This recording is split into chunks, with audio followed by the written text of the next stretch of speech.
Recently, a lot of people have received their tax bills in the mail, and many have noticed that for the first time in 8 years, the value of the property has changed. This is due to revaluation.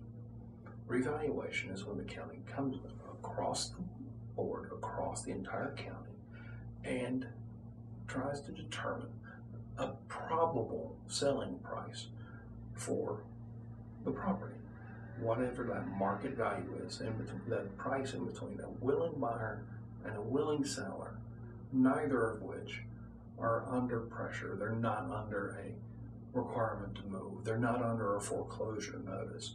And both of them are trying to look after their interest. It's not a parent selling property to a child at a discount. So the goal is to reach really what that fair market value is. The reason we do this is fairness.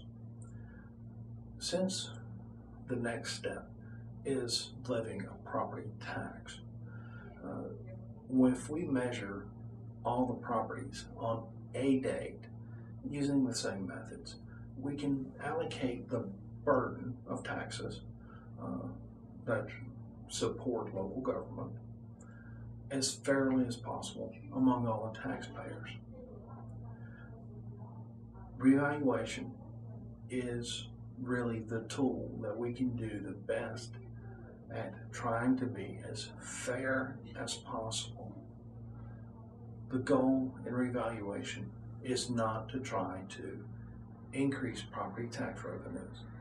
It's not to try to promote one group of taxpayers over another. It's not to increase the value of the county.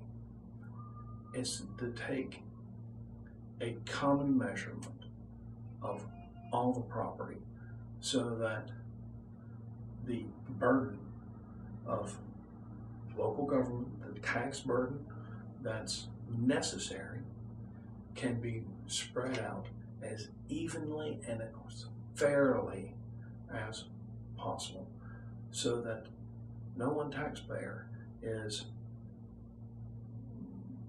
more burdened than another. It's never a perfect system, but this is the system we have, and we try to make it as fair and as equitable as possible. And that's the reason that the values change.